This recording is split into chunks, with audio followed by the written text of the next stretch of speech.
네, 발제문도 나중에 제가 전달해 드리도록 하겠습니다. 예. 보이시죠, 화면? 네. 오늘 제가 이제 하버마스의 후기 사상에 관련돼서 이제 연구를 하려고 하는데, 뭐, 제목은 후기 세속화와 종교의 귀환 이렇게 얘기했는데, 뭐, 제가 짧게 한 10분 정도 오리엔테이션을 하고 책을 본격적으로 나누려고 해요. 1992년도에 미국 하버드 대학의 이제 피오렌자하고 트레이시는 아니었고 몇 명 브라우닝인가 제가 갑자기 뭐 이름이 까먹었는데 하버마스 모더니티 앤 퍼블릭 스피어인가 그런 이제 책이 나왔어요. 그래서 이제 하버마스의 공론장의 구조 변동이 원소로는 1968년인가 그쯤 나왔고 영어로 번역된 게 1989년이에요. 그러니까 이제 하버마스의 책이 좀 늦게 번역됐죠. 다른 거는 뭐 나오긴 했는데. 그래서 공론장의 구조변동이란 책이 1989년에 미국에서 번역이 되고 그다음에 한 3년 후에 하버드 대학이랑 시카고 대학 우리가 소위 이제 수정주의 혹은 자유주의 신학이라고 하는 거기서 하버마스의 책으로 다시 신학적인 리스판스를 하는 책이 나왔어요. 여러 명의 기고자들이 있고 여러분이 아는 뭐 시카고 하버드 라인의 이제 신학자들이 거기에 응답하는 방식으로 책을 냈는데 그 책의 마지막 그 후기에 이제 하버마스가 신학자들이 자기의 어떤 연구 업적을 이렇게 신학적으로 재전유하는 것에 대해서 응답하는 글이 있어요. 근데 사실 이 책도 구하기 되게 쉽지 않은데 저도 이제 우연히 뭐 인터넷에서 뭐 그 쪼가리 글을 찾아본 것 같기도 해요. 근데 하본바스 거기서 뭐라고 하냐면 자기가 사실 종교에 관심이 있긴 했는데 전문적인 뭐 신학자도 아니고 또 딱히 그걸 뭐 열심히 연구한 것도 아니라서 종교에 대해서 언급하기가 좀 그렇다. 하지만 이제 뭐 신학자 여러분들이 이렇게 제 책에 뭐 관심 가져서 감사하다. 뭐 이런 식의 약간 어 코멘트가 담겨져 있습니다. 근데 이제 그 책이 나오고 난 다음부터 하버마스가 뭐 그 책이 영향이었는지 아니었는지 모르겠지만 계속해서 이제 종교에 관련된 언급을 계속해요. 그래서 1996년인가 그 이후부터 나오는 책들에는 계속해서 종교에 대한 언급이 나오고요.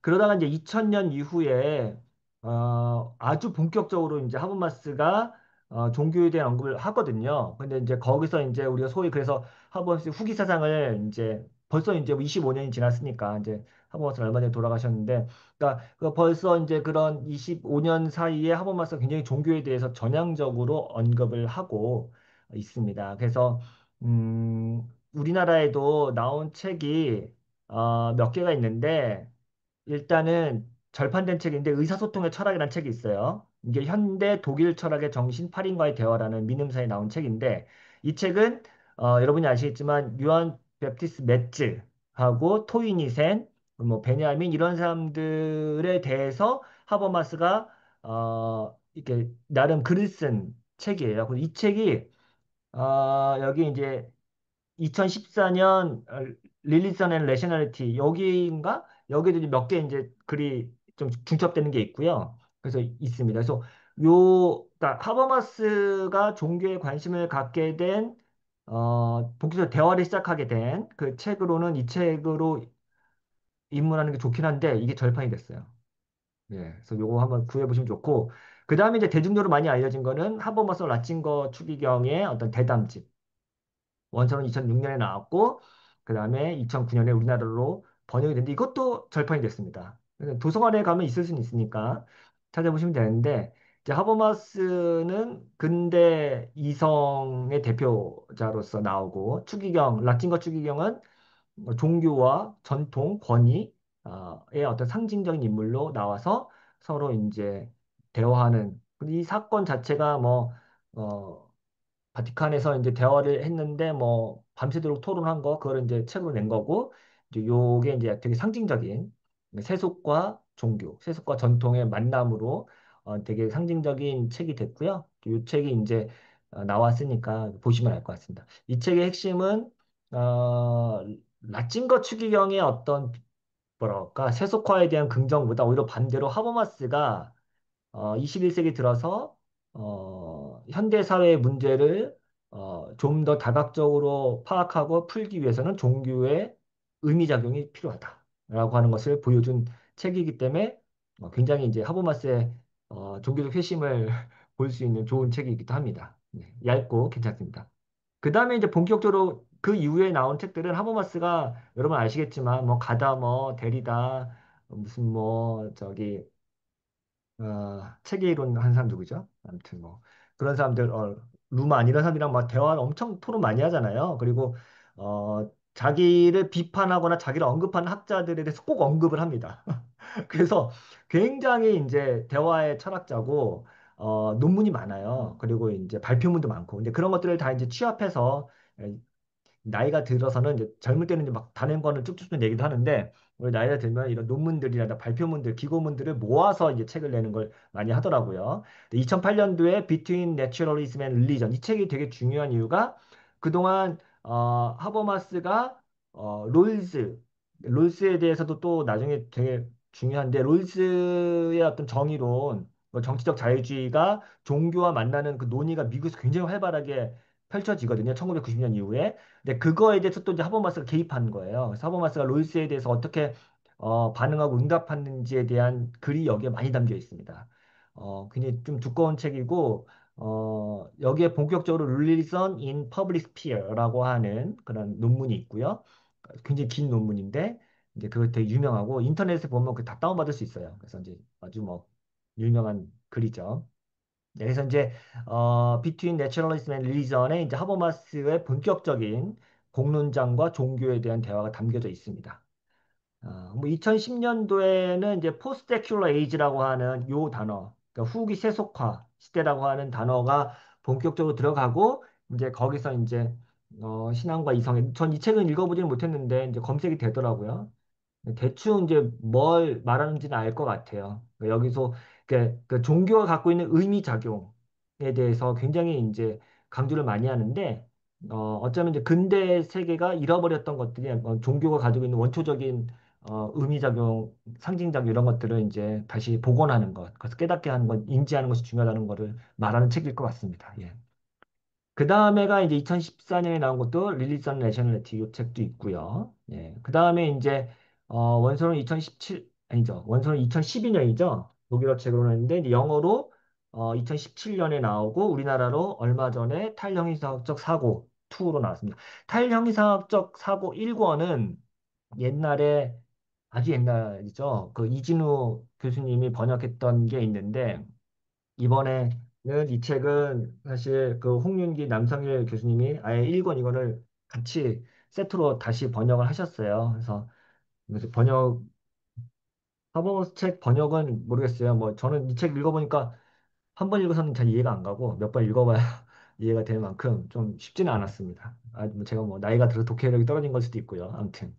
그래서 이제 2권이 나와서 근데 이제 1권은 종교에 대한 얘기가 없어요. 근데 2권은 그리고 1권은 굉장히 옛날 1990년대 후반에 나온 책으로 제가 알고 있고 2권은 이제 그 이후에 10년 그 종교의 대화를 많이 나왔고 아예 본격적으로 이 책은 대부분이 이제 종교에 대한 언급만 나와 있습니다. 그래서 하버마스의 종교적 사유에 대해서 공부하고 싶다면 이 책이 가장 적격일 것 같다는 생각이 들고 제가 그래서 이 책으로 공부하려고 했던 겁니다. 네. 그래서 중요하다. 이 책은 뭐 1권하고 2권하고 연결되는 것도 별로 없고 뭐 딱히 그렇게 그런 것도 아니라서 이것만 읽어도 되겠다. 그런 생각이 듭니다. 네. 그다음에 이제 하버마스와 종교, 하버마스와 공론장, 공공신학 관련된 논문, 단행본은 굉장히 많아요. 여기 아마존 검색하셔도 하버마스 앤 릴리전이라고 검색만 하셔도 되게 많이 나오는데 하버마스 앤 티얼러지라는 책도 꽤 그것도 몇 권 되고요.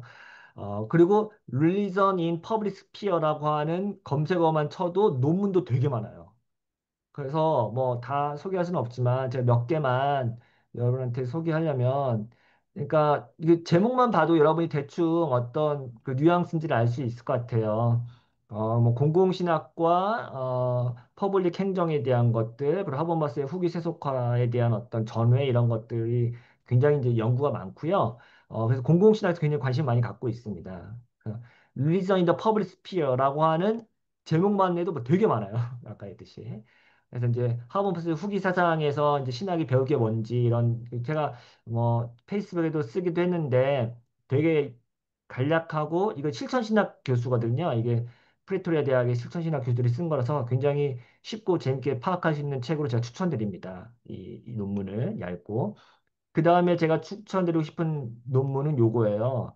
메이브 쿡이라고 하는 그 영국의 철학과 교수인데 이분이 이제 꾸준하게 하버마스하고 그 독일 철학 연구를 많이 하시는 분인데 이분이 이제 쓴 글이 있어요. 하버마스의 포스트 메타피지컬 프로포살의 어떤 한계에 대해서 쓴 책인데 이거는 하버마스가 메이브 쿡이 이 글을 쓰고 난 다음에 다시 그거에 대한 리스판스가 여기 담겨져 있어요. 5장에 담겨져 있어서 근데 이제 메이브 쿡의 어떤 구체적인 논지를 설명하진 않아서 제가 그걸 조금 더 발전문에 추가를 했습니다. 그래서 이 논문이 되게 중요한 논문이다라고 제가 알려드리고 그다음에 크리스티나 라폰트라고 하는 학자 역시 이제 미국의 UC 버클리인가 거기에 있는 여자 철학 교수님인데 이분도 이제 하버마스 연구를 많이 했는데 지금 하버마스는 메이브 쿡이랑 크리스티나 라폰트랑 니콜라스 월터스토프 이 세 명이 자기에 대해서 어떻게 비판했는지를 다시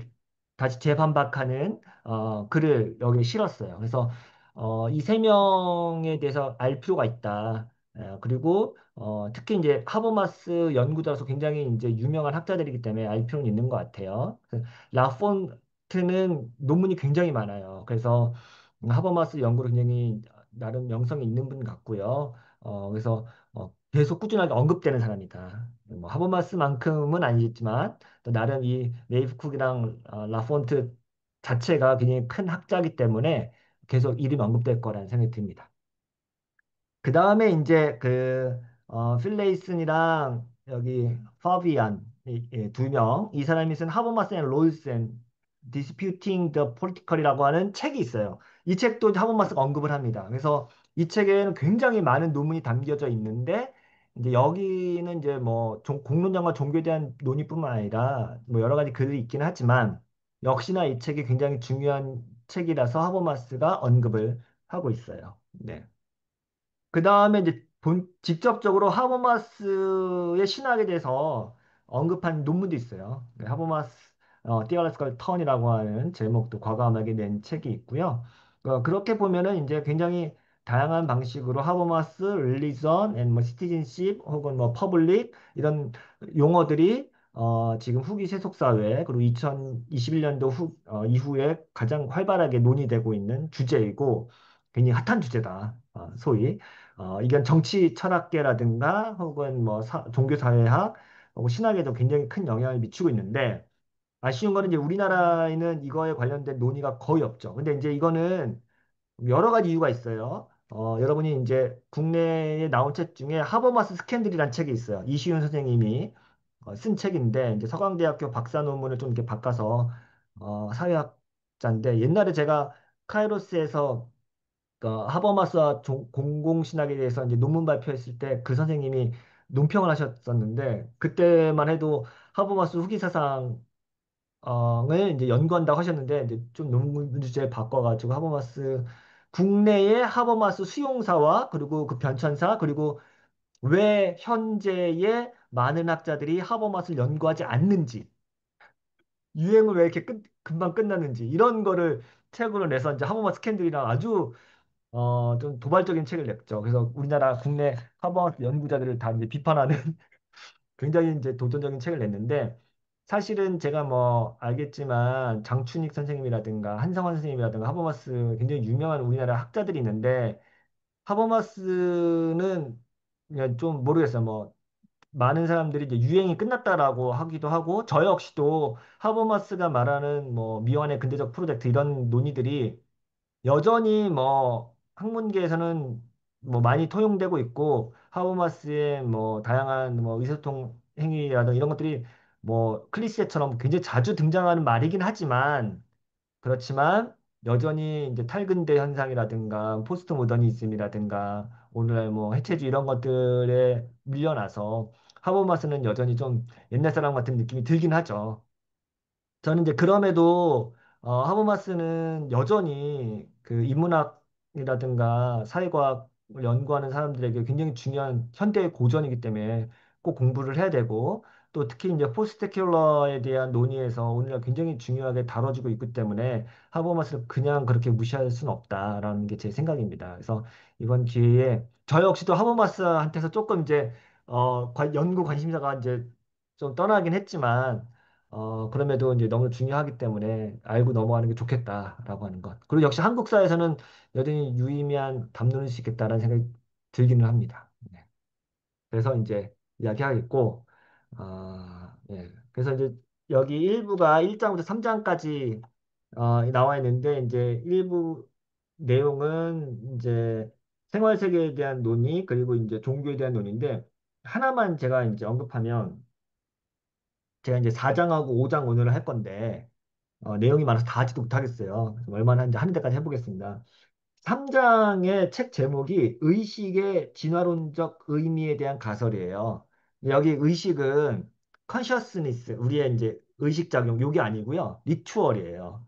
예. 의식, 우리가 의례라고 하는 거 말하는 거죠. 그러니까 종교 의례가 그러니까 하버마스는 진화론적으로 이제 발전하면서 인간이 진화하면서 의례라고 하는 거, 의식이라고 하는 거, 그 재래라고 하는 것들이 어떤 방식으로 인간 내면의 도덕성을 향상시켰는가라고 하는데 초점을 맞추고 있어요. 그래서 네, 컨셔스니스가 아니라는 거, 그거 하나 알 필요가 있고 그런 내용이 이제 4장하고 5장에도 조금씩 나옵니다.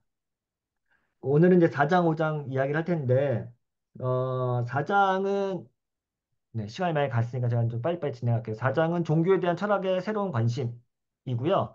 에두아르도 멘디에타라고 하는 학자와 대담을 한 건데 에두아르드 멘디에타는 파워 오브 릴리전 퍼블릭 스피어라고 하는 책이 있어요. 이제 우리 에르스무스 연구들하고 같이 이제 번역한 책이 있는데, 그 책에도 이제 편집자로 있었고, 이 종교와 이제 정치, 종교와 공로장에 대한 대화에 또 주도적인 학자라고 합니다. 근데 이 분이랑 같이 대담을 했는데, 그 내용을 제가 하버마스의 대답 부분만 제가 좀 간추려서 정리를 해봤어요. 제가 이 발제문을 어떻게 준비했냐면, 그냥 그 책 자체에서 제가 중요하다 생각하는 거를 직접 제가 따와서 적었습니다. 그리고 여기 들여쓰기 한 부분은 그냥 제가 이 글을 읽고 느낀 점을 몇 가지 이렇게 적어 놓은 거예요. 그러니까 이건 제 글이고 그 위에 이제 직접 인용한 거는 여기 책에서 발제한 거니까 여러분들이 이제 찾아보시면서 같이 책 읽는다는 기분으로 따라오시면 될 것 같습니다. 한번 138페이지 보시겠어요? 네. 138페이지에서 제가 인용한 부분을 조금 읽어보겠습니다. 음. 종교 의식의 두 가지 특정한 현대적 형태가 발생하였습니다. 여기도 제가 알겠지만 종교 의례예요. 릴리어스 리추얼이에요. 리추얼에 대한 이야기입니다. 우선 현대 세계에서 물러나거나 아니면 그에 맞서 공격적 방향을 취하는 일종의 근본주의.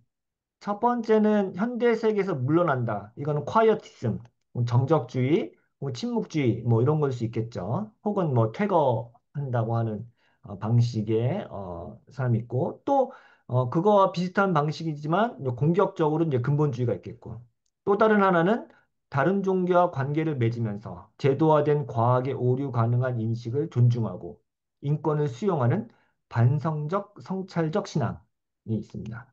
이러한 성찰적 신앙은 여전히 공동체 생활에 닻을 내리고 있으며, 그러니까 현대사회의 변화에 맞춰서 어떤 방식으로 그걸 반성적으로 사유하는데, 그렇다고 해서 자기가 속해 있는 종교 공동체를 떠나지 않는 거죠. 그 종교의 생활 양식, 생활 세계를 여전히 유지하고 있고 거기에 닻을 내리고 있습니다.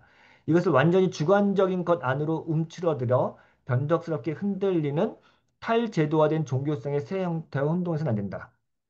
그러니까 이제 하버마스가 얘기하는 것은 완전히 고전적이고 전통적인 종교 의례로부터 벗어나서 탈각돼 가지고 새로운 방식의 종교를 만들려고 하는 그런 운동들 그것도 이제 반대하는 거고 이제 근본주의도 반대하는 거죠.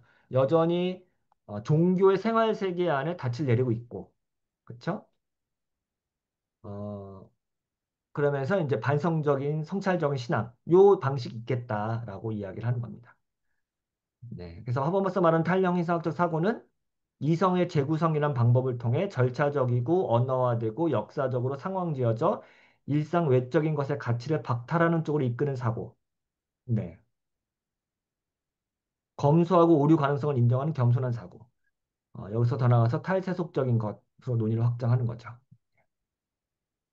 142쪽도 좀 더 넘어가면요. 내용이 많아서 뭐 다 할 수는 없고 그냥 몇 가지만 추려볼게요. 142쪽 좀 밑에 부분에 보면 이런 내용이 있어요. 고대 후기에는 본질적으로 종교적 내용물을 철학의 언어로 번역하는 긴 세월의 과정이 시작되었는데 개인과 개인성, 자유와 정의, 연대와 공동체, 해방, 역사, 위기 등과 같은 개념만 생각해봐도 될 것이다.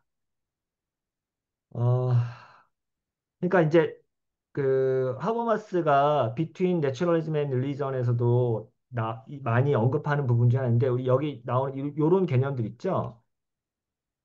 그러니까 개인, 자유, 정의, 연대, 공동체, 해방, 역사, 위기 이런 개념들이 사실은 종교라고 하는 어떤 원천, 소스, 저수지로부터 철학의 언어로 번역하는 오랜 세월 과정을 거쳐서 개념화된 세속화된 개념이라고 이야기를 하는 거예요. 예. 그래서 이제 여기 세멘틱 포텐셜스, 이 의미론적 잠재태라는 말을 합니다. 143쪽에 이제 그런 말이 나오는데 예, 그래서 여기 보면은 하버머스는 여기서 종교의 의미로도 잠재태에서 말하는데 이는 근대성이 발명했다고 여기는 뭐 개인, 자유, 정의, 연대 등과 같은 가치들이 사실은 이미 종교에서 그 맹아가 있었고 의미로 숨겨져 있었다는 거죠. 그래서 이제 그 비트윈 내추럴리즘 그 책에 보면은 블루, 베냐민, 뭐 칸트도 마찬가지인데 헤겔은 말할 것도 없죠. 레비나스 데리다 이런 사람들도 사실은 굉장히 이 그 종교적인 소스가 철학적인 단어로 그 넘어가는 과정을 보여주는 약간 가시적된 학자들인 거죠. 그 과정. 근데 오늘날 아주 세속적인 철학자들이 사용하는 단어를 할지라도 그 중간의 과정을 우리가 이제 약간 이제 가로쳐서 모를 뿐이지 사실 그 과정의 단어들이 굉장히 이제 학자들이 많이 있었다는 거고요. 사실 가장 대표적인 건 헤겔이에요. 헤겔의 어떤 역사 철학은 삼일체 신학에 대한 이제 세속적 버전이라고 이제 많이 얘기하고 이건 물트만도 얘기했고 역시 또 이제 하버마스도 헤겔을 그렇게 해석합니다. 그러니까 그만큼 헤겔은 현대 세속 철학 혹은 현대 철학의 그 신학과 철학을 가교역하라는 굉장히 중요한 인물이었죠. 근데 물론 여기 말한 베냐민도 뭐 유대교의 어떤 기업 공동체 이런 것들을 가지고 와서 뭐 하고 뭐 메시아에 대한 사상도 굉장히 만들어내고 뭐 레비나스 대리라는 뭐 당연하고요. 이런 것들이 이제 이런 작업이고요. 그러면서 백설이산 쪽에 그것은 모든 종교적 전승과 마주하여 학습할 태세가 되어 있는 대화적 관계도의 태도 전환 그리고 과학과 종교 사이에서의 탈형이상적 사고의 태도에 대한 반성을 촉구한다라고 이제 이야기합니다. 145쪽 그 중간쯤에도 제가 한번 인용을 했는데 여기 이제 의례의 의식에 대해서 이야기를 하거든요. 이렇게 말을 해요. 몸짓 의사소통이 특이하게 순환적 형태를 띤 자기 연관적 구조를 가짐으로 인해 화자와 청자 사이에 이루어지는 일상적 의사소통과 구분된다 하더라도 말이 좀 어렵죠. 잘 다시 한번 보세요. 몸짓 의사소통이 특이하게 순환적 형태를 띤 자기 연관적 구조를 가짐으로 인해 화자와 청자 사이에 이루어지는 일상적 의사소통과 구분되는 거죠. 예. 문화인류에서 알려진 의식의 거행이 2단계 순환한다는 것은 분명해 보입니다. 그런 안에서 몇몇은 발전사적으로 의식이 문법적 언어를 요구하는 신화적 서사보다 더 오래되었다. 그러니까 여러분 보시면은 신화라고 하는 것이 우리가 보통 신화적 사고라는 것은 많은 그러니까 우리 세속화된 사회에서도 굉장히 중요한 의미를 가지잖아요. 어, 어떤 뭐 구원 서사라든가 아니면은 해방에 대한 서사라든가 이런 것들이 다 신화적인 구조, 정치는 특히 또 신화적인 서사를 갖고 있죠. 뭐 난세의 영웅이 탄생한다라든가 혹은 위기를 극복한 어떤 영웅의 정치 지도자의 어떤 서사들 이런 것들은 다 신화적 사고가 그 안에 깔려 있는 건데 신화라는 것을 가능하게 하는 것은 문법이다. 그리고 문법은 화자와 청자가 서로 공유하고 있는 어떤 언어적인 서사를 말해요. 플롯 구조를 말해요.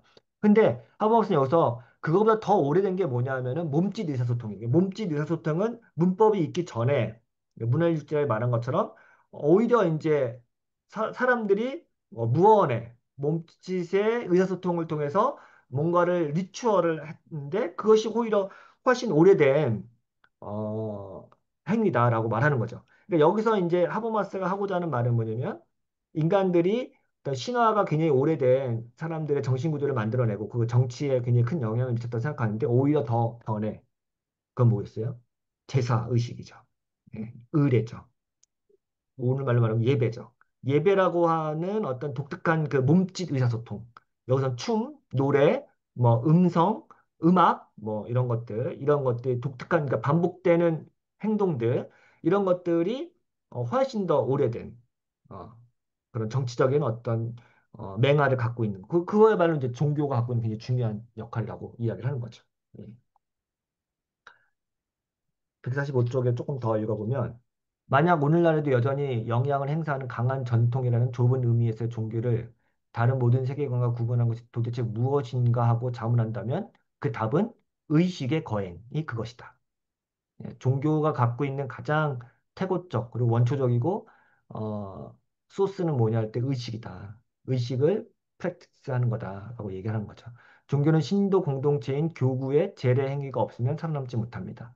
그것이야말로 종교의 유일무이하게 고유한 특징이고 이 종교적 의례가 굉장히 중요하다라고 말하는데 사실은 그러니까 소위 이걸 우리가 오늘날 퍼포먼스라고 얘기하는 거거든요. 종교적 퍼포먼스. 그러니까 정치적인 퍼포먼스가 얘기할 수 있죠. 우리가 정치라는 것은 사실 뭐 의사소통이라든가 합리성이라든가 사실 하버마스가 말하는 것처럼 사람들이 말을 통해서 서로의 생각을 전달하고 그것이 어떤 연대 의식을 만들어내는 것은 굉장히 이제 언어화된 건데 여기서 말하는 의례라는 거, 퍼포먼스라는 것은 그래서 공적 광장에서 어떤 예술적 행위, 그리고 행동을 통한 어떤 제례, 의례, 혹은 예배, 혹은 다양한 퍼포먼스를 했을 때, 소위 우리가 이제 문화 행사라고 많이 하죠. 이제 그런 것들이 훨씬 더 사실은 정치에 더 오래된, 더 근원적인. 그래서 이런 것들은 우리가 오늘날 정동이라고 말하는 정치적 정동, political affection, affectus 이런 것들 다 연결돼 있어요. 그러니까 퍼포먼스하고 affection하고 이런 것들이 사실은 정치적인 근원적인 동력 혹은 원천, 의지 이런 것들로 이제 연구가 많이 되고 있죠. 근데 그 사실 이거는 사실 하버마스하고 완전 반대죠. 하버마스는 철저하게 의사소통적 합리성이잖아요. 그 합리성은 다시 언어화된 거고. 근데 그 언어 이전에 인간의 몸짓과 혹은 퍼포먼스와 혹은 의례 그리고 어떤 감정의 동요 이런 것들을 통해서 정치의 어떤 원동력을 찾으려고 하는 시도들은 사실은 하버마스적이지 않은 거죠. 근데 하버마스가 이제 이런 것들을 언급한다는 건 되게 독특한 거고, 이런 것들을 사실은 페미니스트 정치 철학자들이 굉장히 많이 언급을 했죠. 여자들이 이제 여성들이 정치적인 공간에 대놓고 합리적인 언어와 로고센트리즘을 말을 못하니까 막 수다 떠는 거죠. 혹은 뭐 뒷담화 까는 거죠. 혹은 뭐, 여성들이 굉장히 다양한 언어화되지 못한 울부짖음, 목소리들. 이 목소리는 합리적인 목소리가 아닌 거예요. 예. 이제 그런 목소리들이 사실은 카운트 퍼블릭으로서 작동할 수 있다라고 말하는 게 낸시 프레이저고 아이리시 영 같은 경우도 이런 메시라고 하는 그러니까 이제 막 제잘거림이죠. 여성들의 그런 제잘거리는 목소리들이 사실은 아주 강력한 공론장을 흔드는 역할을 한다 이런 얘기를 많이 하죠. 그러니까 이런 것들이 한편으로는 하버마스가 종교의 역할을 거기서 찾는 거예요. 예. 우리가 소위 이제 합리적인 종교성에서 찾는 것이 아니라 언어 이전 혹은 신화 이전의 몸짓 의사소통이라든가 다시 말하면 감정, 어, 상징, 그리고 이제 언어화되지 않은 목소리 이런 것들을 통해서 이제 찾으려고 하는 시도. 이런 것들 이제 하버마스의 이제 후기에 가면은 이제 독특한 기여라 생각하는데 이거를 뭐 오늘날의 어떤 여성 정치 철학자들처럼 세련되게 이렇게 발전시키지는 못합니다. 하지만 이제 그런 맹아들을 여기서 언급한다는 것 자체 보호에 만족해야 되겠죠? 예. 조금 쭉 넘어가세요. 153쪽 맨 밑에 부분에 보면은 뭐 저는 뭐 이거 찾아보지 못했는데 노먼 번바움이라고 하는 그 학자의 진보 이후라는 책이 있나 봐요. 근데 여기서 보면은 미국과 서유럽의 사회주의 및 진보주의 운동의 동기가 된 배경이 바로 종교적 뿌리에 있었다라고 말을 해요. 그러니까 이런 거는 우리가 좀 뭐 이해할 만하죠. 그 사회운동의 역사를 살펴볼 때 종교가 굉장히 중요한 역할을 했다. 뭐 이런 이야기인데요. 그런 의미에서 이제 시민 참여적 운동에 종교가 굉장히 큰 동기부여를 했다라고 하는 이야기입니다. 그런 의미에서 시민 참여적 참여 활동이 비종교적 시민에게도 많은 경우 교구의 일요 예배에 참석하는 것과 비슷한 고향감과 해방감을 주었을지도 모른다고 추측해 볼 수 있다. 분명히 자원봉사주의는 미국 정치 문화의 두드러진 특징 중 하나다.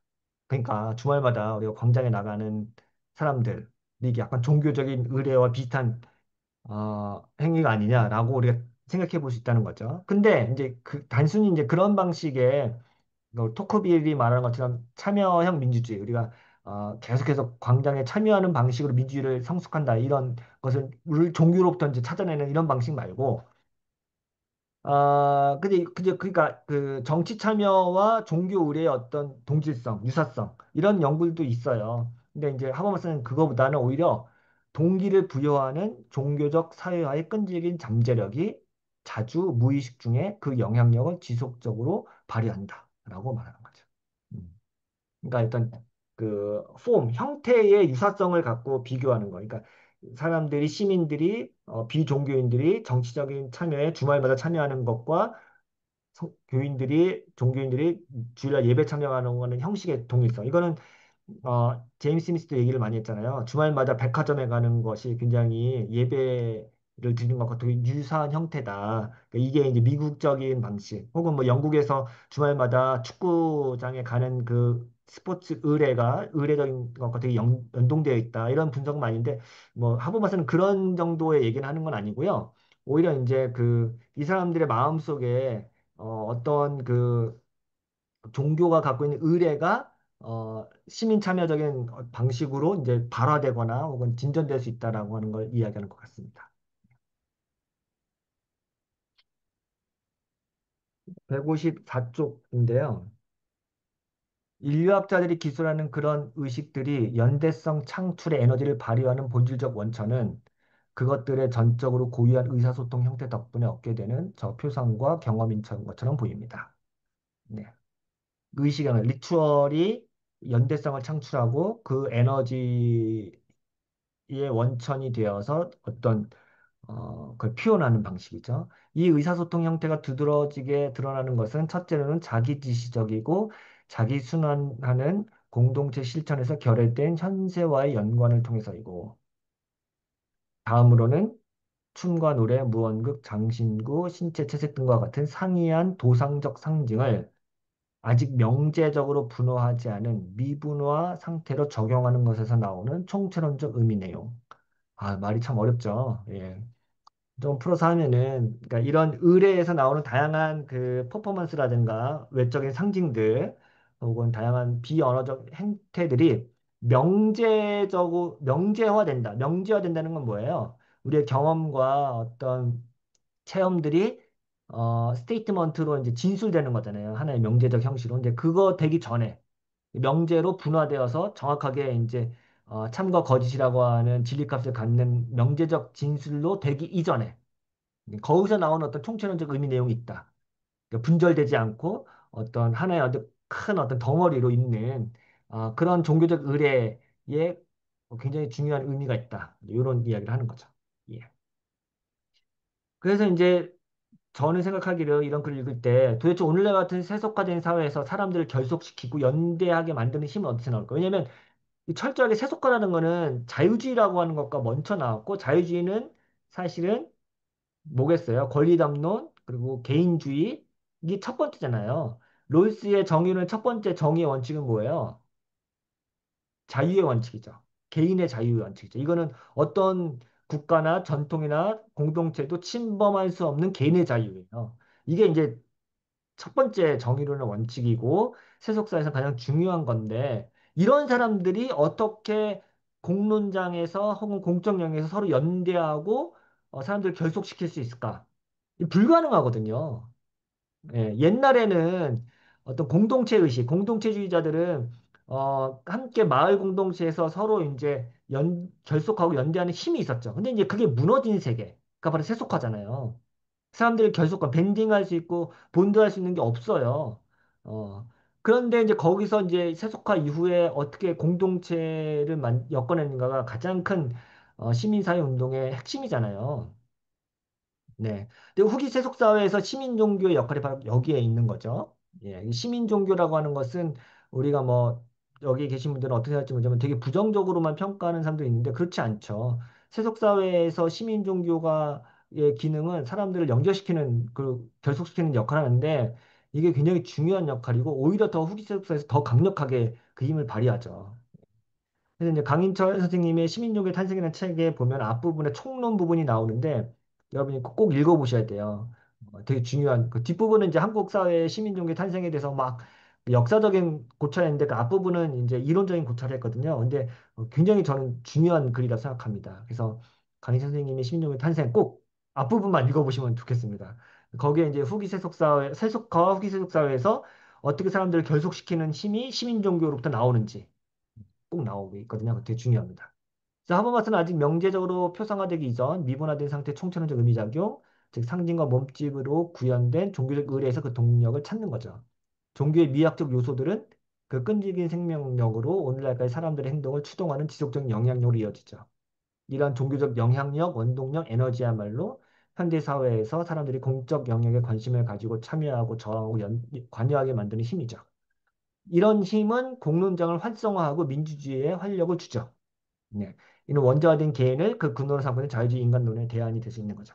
그래서 이제 이거는 뭐 정치적인 보수주의자들이 됐건 진보주의자들이 됐건 강인천 선생님의 책의 핵심은 그거예요.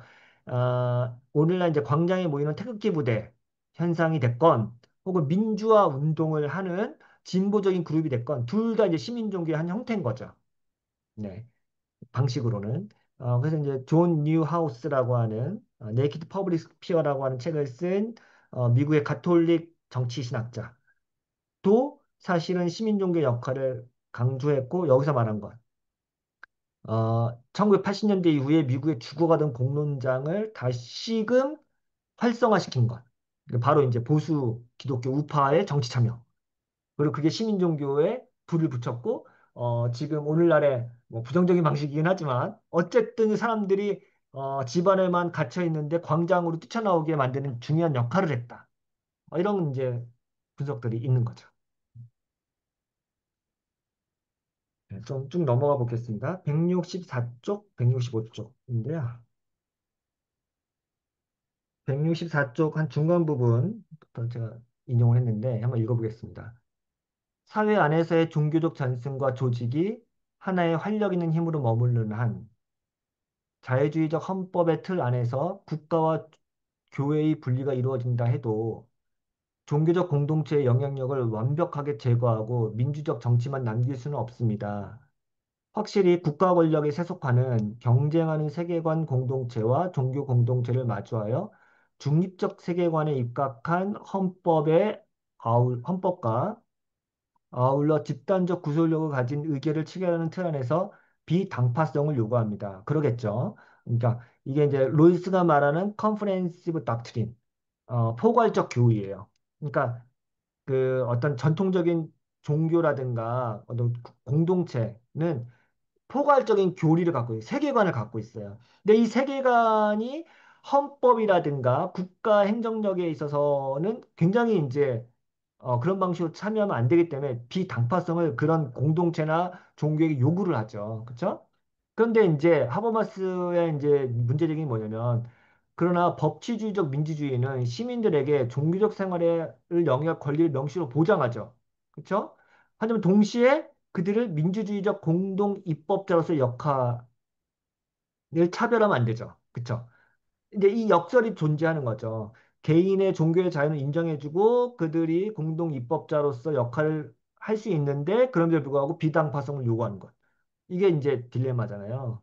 그러니까 이걸 갖고 이제 뭐 로이스나 차스텔러나 이런 사람들이 막 논쟁하는 거잖아요. 그렇죠?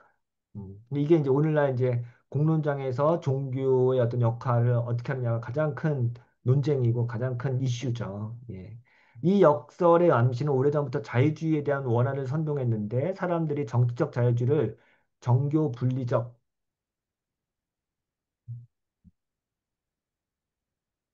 정교 분리적인 세속적 해석과 동일시하지 않는 한 이는 부당한 것이다. 자유주의적 국가라면 정치적 공론장, 민주주의적 과정의 뿌리에서 종교적 시민들의 발언을 일체 검열해서는 안 되며 또한 투표함에 들어갈 그들의 동기를 통제할 수도 없습니다. 그렇죠? 그런 안에서 어떤 자유주의적 공동체의 집단적 자기이해 역시 세계관적으로 다원적으로 구성되어 있다는 사실에 영향을 받지 않아야 합니다. 음, 이건 번역이 조금 어색한데 제가 볼 때는 그러니까 어떤 자유주의적 공동체도 세계관적으로 다원화되어 있다는 것 자체를 부정할 수는 없다. 이렇게 읽어도 될 것 같아요. 종교적 발언의 내용은 공적 의제에 떠올라 정책 결정 기구의 심의로 흘러가기 전에 일반적으로 접근할 수 있는 언어로 번역되어야 합니다. 그러니까 여기에 이제 이 책에는 자세히 안 나오는데 Between Naturalism and Religion에는 이 문제를 굉장히 자세히 다루고 있고 이거를 음, 문턱이란 말을 써요. 그러니까 공적인 행정 입법에 종교의 목소리가 들어가지 못하고 그 문턱에서 번역을 반드시 해야 된다. 이것이 이제 어, 핵심입니다. 네.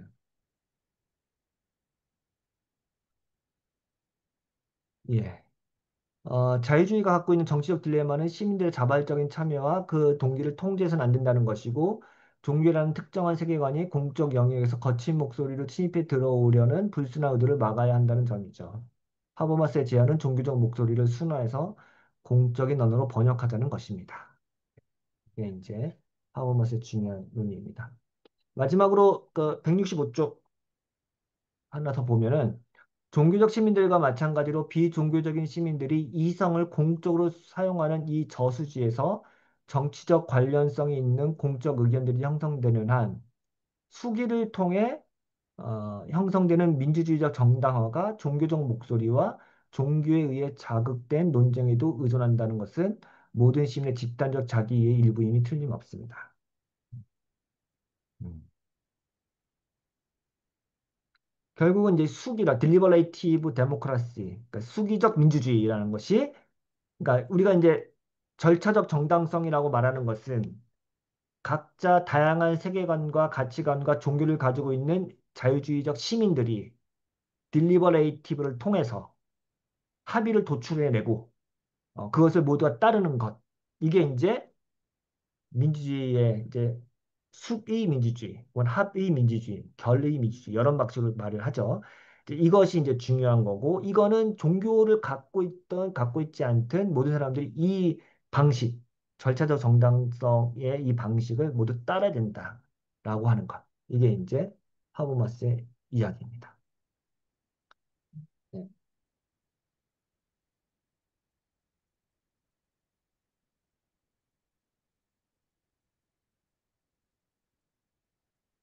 네. 5장 해도 될까요? 시간이 조금 많이 지났지만 5장도 내용이 너무 많아서 제가 다 할 수가 없어요. 그래서 일단 2시까지 한번 제가 하는 데까지 해보겠습니다. 170쪽 한번 보시겠어요?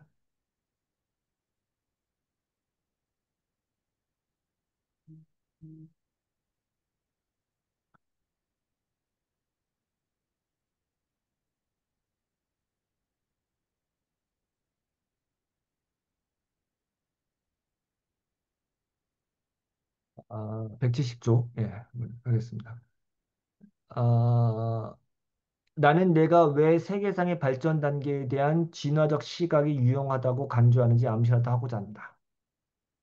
나는 종교적 세계상의 구조 변동이나 그에 상하는 의식 거행의 구조 변동을 변화된 사회적 환경에서의 적응으로만 설명할 수는 없다고 생각한다. 그보다는 사회적 격변에 의해 야기됐지만 인지적 도전에 대응하는 내면적 학습 과정으로 거슬러 올라갈 수도 있다. 이 말이 주는 뉘앙스는 조금 설명이 필요한데요.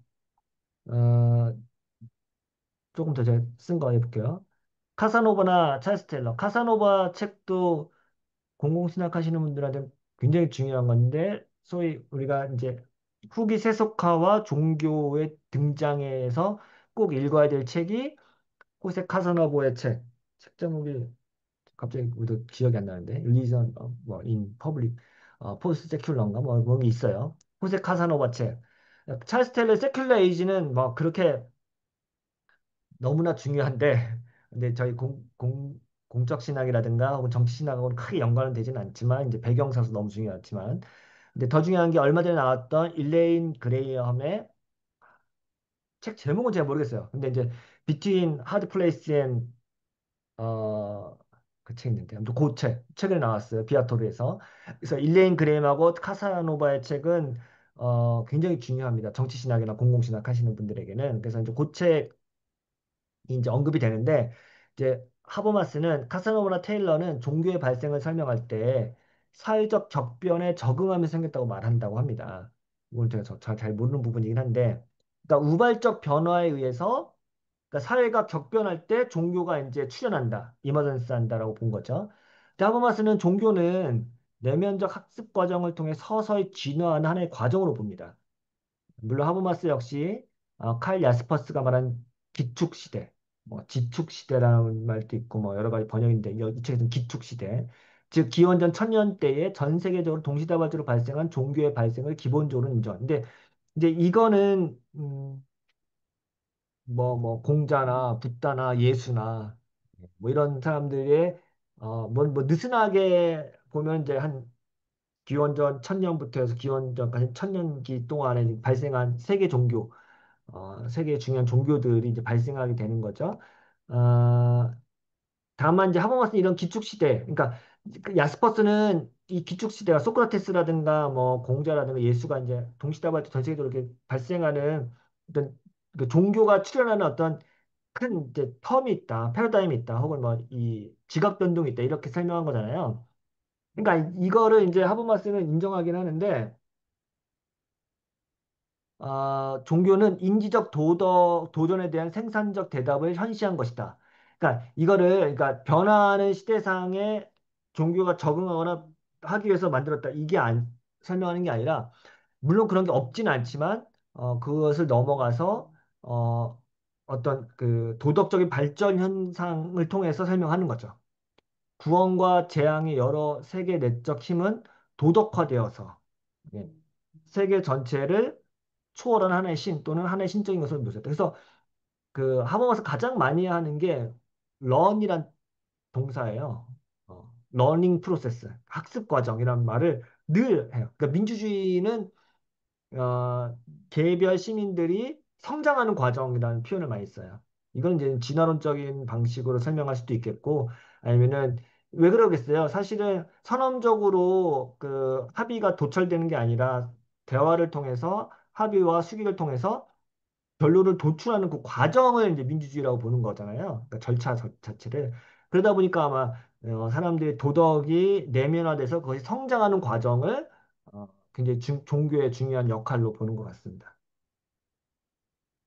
잠시만요.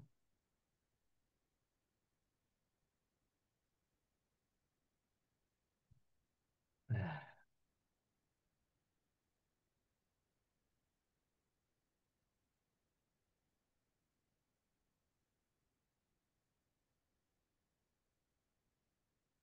174쪽 한번 보겠습니다. 언뜻 보기에 국가 권력이 세속화뿐 아니라 도덕, 이성법, 현대적 과학의 독립성은 권위가 점차 움츠러드는 교회와 종교에 맞선 철학의 투쟁으로서 승리한 듯하다. 하지만 다시 들여다보면 이 복합적인 발전 안에서는 신학적 측면뿐만 아니라 세속적 측면에서도 수많은 인지적 도전이 제기되었음을 알 수 있다.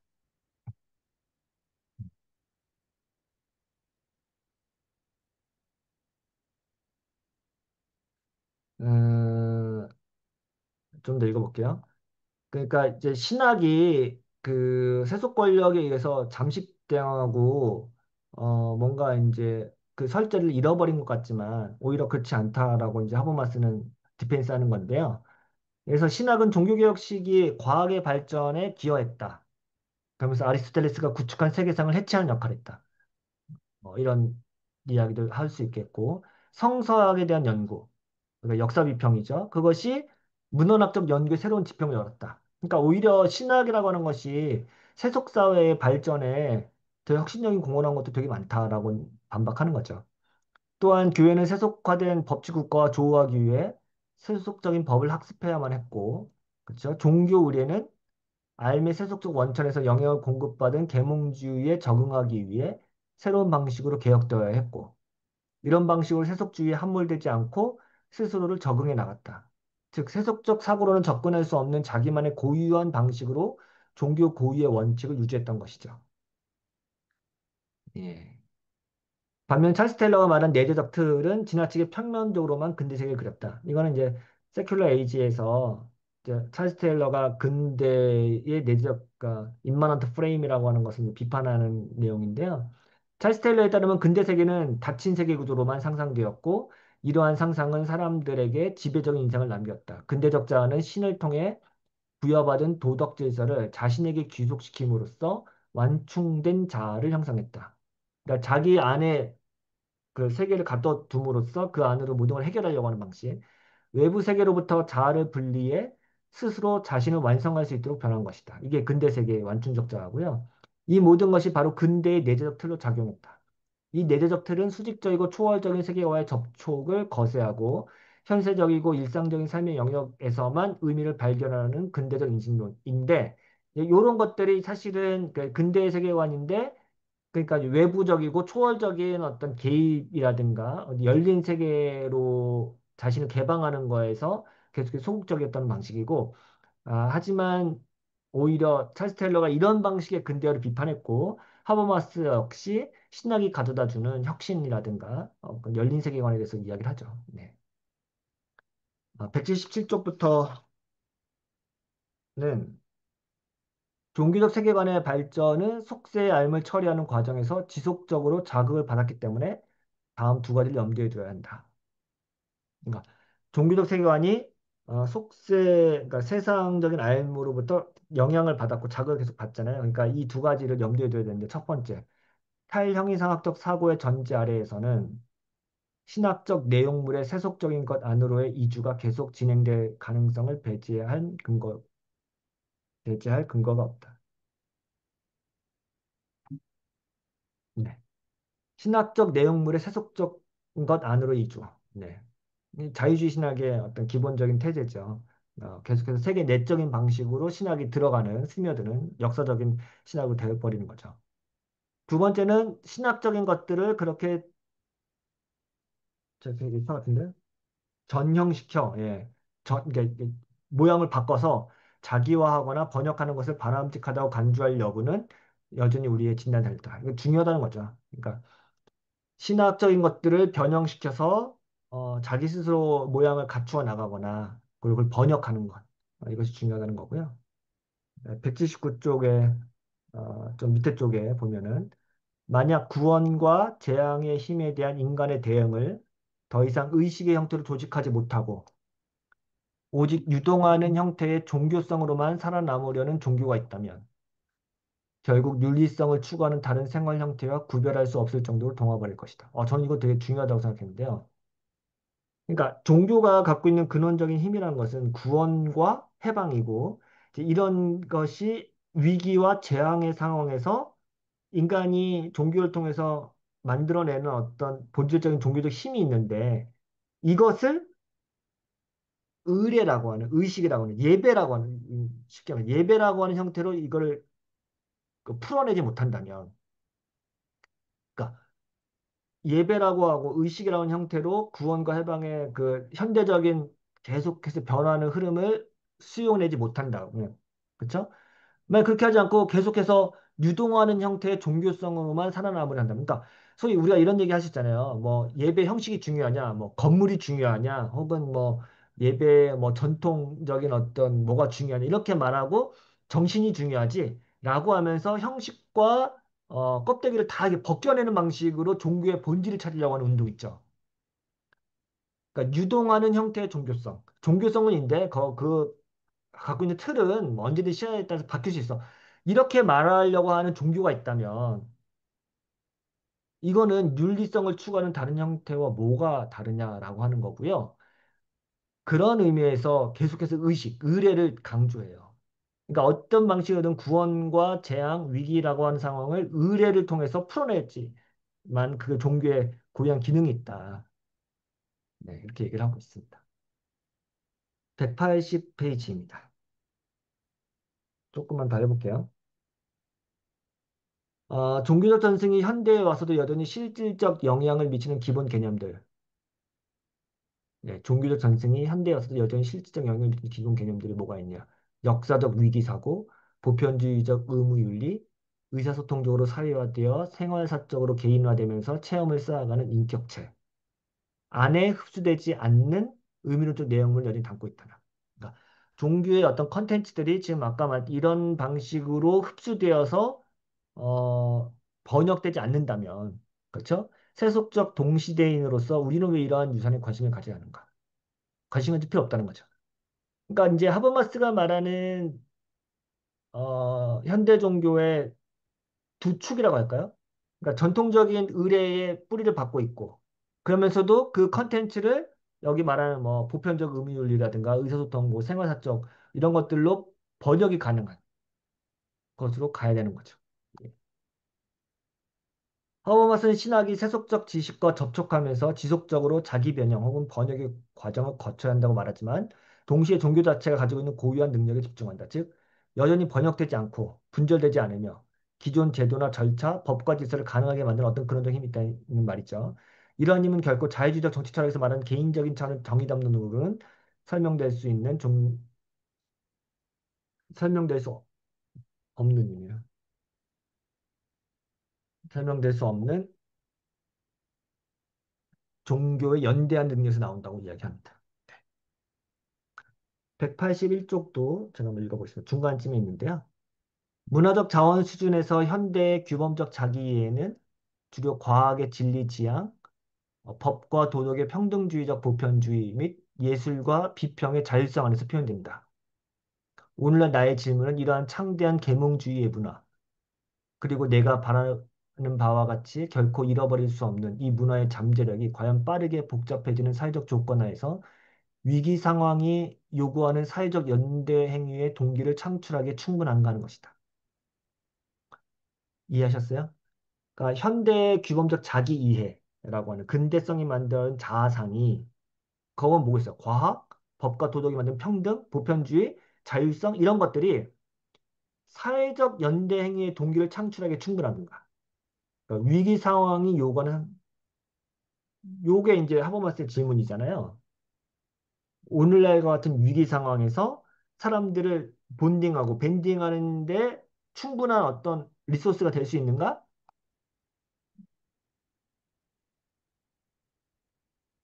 비슷한 얘기가 183쪽에 또 나오는데 읽어볼게요. 이것도 한 중간 각주 25번 그쪽인데요. 기존 제도나 절차가 문제의 압력을 더 이상 감당할 수 없게 되는 위기 상황에서는 이미 확립된 가치 체제의 기준부터 변화해야 한다. 이해하셨죠? 정의론, 정의윤리는 이런 형태의 연대적 행위에 맞춰져 있지 않으며, 아까 얘기했죠. 정의론의 핵심은 자유주의고 자유주의의 핵심은 또 개인주의예요. 근데 이런 정의담론으로는, 공정이라든가 정의담론으로는 연대적 행위를 도출할 수가 없다는 말이고요. 연대성을 그 자체로 의무로 만들 수도 없고, 야, 너네 연대해야 돼! 라고 이렇게 의무화할 수 없죠. 단지 모든 사람의 개인적 의무 이해의 결과로 기대할 수 있을 뿐이다. 그렇게 하면 좋은데 또 그걸 강제할 수 없다는 거죠. 이게 이제 오늘날 그 같은 위기 상황에서 후기 세속 사회에서 어떻게 시민들의 결속과 연대를 만들어낼 것이냐. 기존의 정의담론으로는 힘들다라고 하는 게 진단입니다. 네. 그래서 184쪽에 아주 중요한 내용이 나오죠. 딱 중간인데요. 흥미롭게도 종교 공동체의 의례 거행, 예배는 연대의 개인적 실현이 갖는 구조적 균열을 구원적 내지는 해방적 정의의 약속에 대한 공동의 믿음을 통해 선행적으로 메운다. 그러니까 정의담론 이전의 사람들로 돌이켜서 그것이 갖고 있는 구원적인 해방적 약속, 공동의 믿음을 통해서 그 근대의 정의담론이 채우지 못한 부분을 메워준다라고 하는 거고요. 이 경우 이 공동의 믿음은 기축시대 이래 종교적 전승 및 구원과 재앙과의 교리를 위한 여러 실행 의례 안에서 분절적으로 접합되어 온 것이다. 말은 어려운데 아무튼 뉘앙스는 알겠죠. 184쪽 이것도 되게 중요한 것 같았습니다.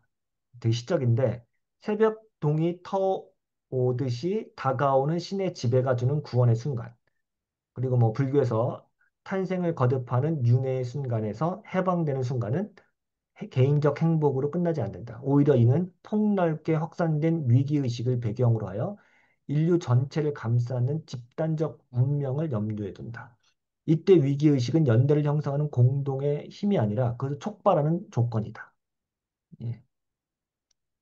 그러니까 사실은 뭐 쉽게 우리가 출애굽 해방 공동체를 생각할 수 있겠죠.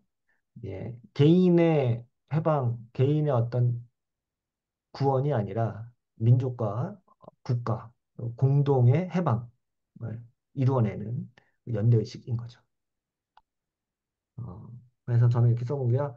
기존의 가치 체계가 흔들리는 순간, 그때는 더 이상 정의의 원칙이 작동하지 않는다. 긴급 상황, 위기 상황, 예외 상태가 발생할 때, 기존 정치적 원리와 규범은 작동하지 않는다. 현 상태를 구원하고 해방하는 능력, 기존 체계를 새롭게 만드는 능력, 즉 창조의 능력, 새로운 법을 창설하는 힘은 종교적 힘으로 가능하다. 사람들에게 새로운 세대에 대한 희망과 서로를 믿고 신뢰하게 만드는 연대의 힘, 구원과 해방을 가져오는 힘은 종교로부터 나온다. 네. 뭐 저기 칼 슈미트의 좀 말 좀 패러디 해봤는데요.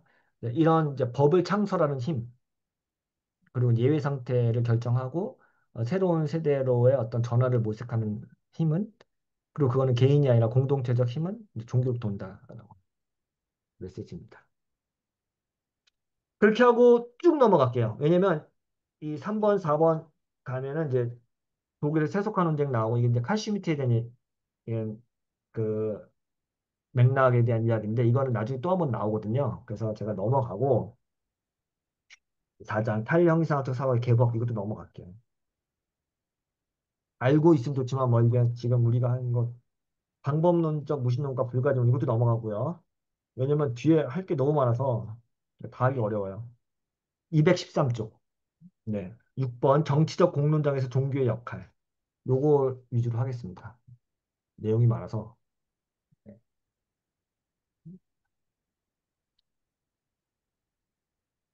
이것도 제가 어, 내용이 좀 많네요. 그래도 제가 이제 정리를 했으니까 여러분들이 좀 보시면 알 수 있도록 하고요. 214쪽 한번 보시겠어요?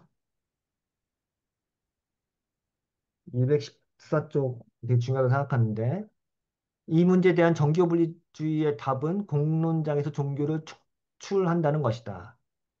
예. 그러나 종교 공동체가 시민사회에서 활기찬 역할을 수행하는 한 이미 민주적 의사 형성의 원천에서부터 종교적 시민의 목소리를 검열한다는 것은 자유주의적 헌법의 취지에 부합하지 않는다. 아까 했던 얘기 연장하는 거니까 이해하시겠죠? 자유주의 입헌 민주주의의 딜레마. 나는 다양한 음성으로 소용돌이 치는 의견을 정치적 공론장 안에서 미리 규제해서는 안 되며 규제할 수도 없다고 주장한다. 아시겠죠? 다양한 아이덴티티, 폴리티컬 아이덴티티를 가지고 있는 사람들, 혹은 그 집단, 혹은 컨퍼런스 닥트린 이런 것들을 규제할 수도 없고, 뭐, 그건 불가능한 거죠.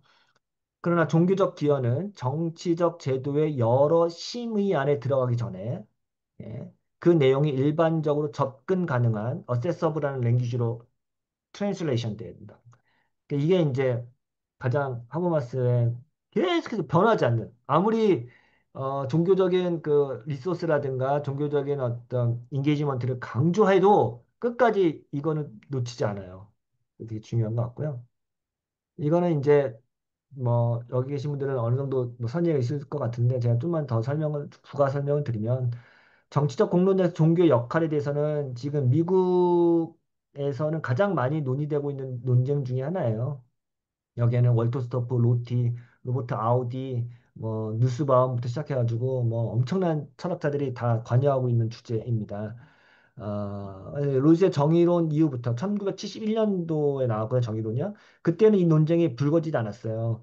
근데 이 논쟁에 찰스 테일러, 엣지온이, 마이크 샌델, 뭐 월저 같은 사람들이 막 다 달라붙으면서 1980년대에 자유주의 공동체주의 논쟁이 붙잖아요. 그때까지도 종교가 그렇게 중요하진 않았어요. 근데 그 이후에 1990년도로 넘어가면은 그때부터 이제 종교에 대한 관여가 굉장히 이제 중요한 이슈가 됩니다. 그거는 이제 정치적 자유주의라고 하는 책, Political Liberalism. 이게 제가 알기로는 1991년인가? 뭐 그쯤에 나온 걸로 알고 있는데, 그때부터 이제 롤스가 컨퍼런스 닥트린이라고 하는 걸 이야기하면서 종교에 대한 본격적인 얘기가 나오고 여기서 퍼블릭 리슨이라고 하는 공적 이성이라는 단어 개념이 여기서 계속해서 등장해요. 그리고 그 공적 이성은 계속 종교와의 문제를 해결하는 방식으로 나와요. 그래서 롤스의 정치적 자유주의라는 책, 이 책은 사실은 제가 볼 때는 공론장의 구조 변동하고 동일하게 가장 중요한 책으로 저는 꼽고 있는데 정의로는 솔직히 되게 어렵고 두꺼워요. 근데 정치적 자유주의는 읽을만 합니다. 그래서 여러분들이 롤스를 공부를 시작하겠다고 하시는 분들은 꼭 먼저 정치적 자유주의를 읽어보기를 추천드립니다. 네, 이게 중요한 책이고요. 그래서 하버마스 역시 공론장의 구조 변동에서는 이 부분에 크게 관심을 기울이지 않았는데 사실 이제 사실성과 타당성이라는 책 이것도 90년도에 나온 책이죠. 그때 이르면 이제 페미니스트 정치학자들의 비판에 응답하며 조금씩 관심을 기울이기 시작하고요. 2000년대 이후부터 이 문제에 집중하기 시작합니다. 자유주의 헌법은 개인의 종교적 자유를 철저히 보호하지만 동시에 세속국가가 법적, 행정적, 정치적 판단과 결정을 내릴 때는 종교로부터 일정한 거리를 두어야 한다고 말하죠. 여기서 발생하는 딜레마를 어떻게 다루는지가 오늘날 자유주의 정치 철학과 종교, 공론장과 종교의 다루는 핵심이라고 할 수 있습니다.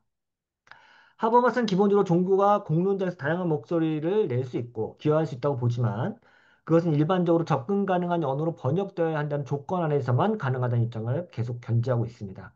이런 견해에 대해서 여러 학자들이 다양한 반응을 보여왔는데요. 아까 얘기한 것처럼 하버마스는 여기서 이제 크리스티나 라폰트라고 메이브 쿡 그리고 월터 스토프에 대한 이야기를 이제 언급하고 있습니다. 아, 네, 여기까지 할게요. 라폰트하고 메이브 쿡의 그 이야기를 자세히 소개하진 않고 너무 대충 소개해가지고 제가 라폰트하고 조금 이제 메이브 쿡의 견해를 소개를 해야 되는데 요지는 이겁니다. 제가 이걸 읽어볼게요. 라폰트는 하버마스의 번역이 종교적 시민들에게 불공정한 부담을 지운다.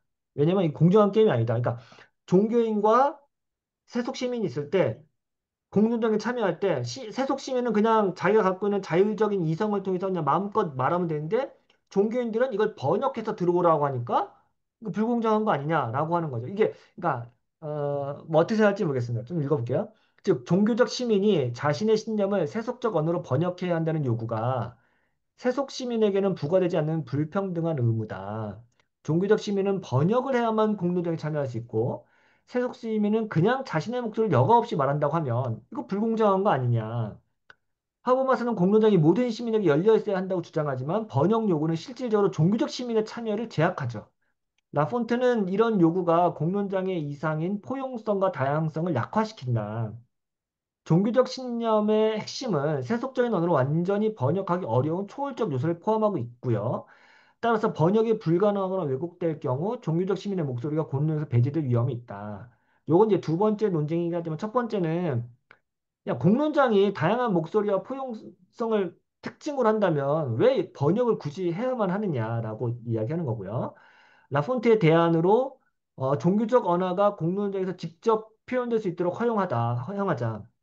대신 종교인들만 번역을 해서 약간 이제 고개를 숙이고 공론장에 들어가게 하지 말고 서로 이해하자. 그러니까 상호 이해와 대화를 촉진하는 규범적 틀을 강화해서 세속 시민이든 종교적 시민이든 같이 대화하고 상호 의제해서 서로의 어떤 다른 생각과 가치관과 세계관을 조율하고 맞춰가는 그 과정이 중요한 거지. 왜 종교적 시민에게만 과도한 그 번역의 부담을 지우느냐라고 하는 거죠. 그래서 이제 종교적이고 세속적인 시민 모두에게 대화의 책임을 공유하게 하자라고 하는 게 라폰트의 의견이고요. 메이브 쿡은 좀 비슷하지만 좀 다른 게 쿡은 하버마스한테 조금 더 우호적인데 하버마스의 번역 요구가 종교적 시민들에게 일방적인 학습을 요구한다고 보지 않고 이를 상호학습의 과정으로 재해석하는 거죠. 즉 종교적 시민이 세속적 언어로 자신의 신념을 표현하라고 노력하는 동시에 비종교적 시민도 종교적 언어의 의미를 이해하려는 노력을 해야 한다고 보는 거죠. 그러니까 쿡은 공론장을 고정된 규범의 장이 아니라 다양한 정체성과 신념이 상호작용하며 진화하는 동적 공간을 봅니다. 그러니까 쿡은 사실은 종교인들의 번역에 대해서는 반대하진 않아요. 예, 반대해야 하는 노력이 필요하다라고 보고 세속 시민들도 역시 노력해라. 따라서 하버마스의 번역 요구는 엄격한 규칙보다는 대화를 촉진하는 가이드로서 작용해야 된다라고 제안을 합니다. 근데 여기에 대해서 이제 하버마스는 계속 뭐 이런저런 얘기를 하는데, 예, 책을 한번 제가 페이지가 있으니까 한번 읽어보시고요. 음. 제 설명 조금만 더 읽으면 종교는 민주적 의지를 형성하는 데 중요한 자원이 될 수 있다. 다만 종교는 다원화된 사회에서 교착적 관점 수용, 포용적 우리 수용, 탈중심화하려는 의지, 상호학습, 확장된 공통 지평으로의 융합을 받아들여야 한다. 하버마스는 번역용어를 엄격한 규칙이 아니라 실용적 지침으로 제시합니다. 그는 종교적 시민이 공적 논의에서 자신의 신념을 표현할 때 세속적 맥락에 맞게 조정하려는 노력을 보인다면 완벽한 번역이 이루어지지 않더라도 대화 가능하다고 보는 거죠. 물론 뭐 모르겠어요. 하버마스가 얼마만큼 이렇게 유연한 사람인지 모르겠는데 아무튼 일단은 따라서 하버마스는 번역 요구의 원칙을 고수하면서도 상호학습과 현실적 제약을 고려한 유연한 입장을 보인다고 할 수 있습니다. 네. 네, 그래서 뭐 수기와 포용 이런 것도 중요하고 민주적 절차를 통해서 정당성 확보할 수 있다. 이게 마지막에 그냥 다시 또 버킹검이에요. 그리고 종교도 이 범주에 들어가야 된다라고 하는 걸 마지막까지 계속 강조를 합니다.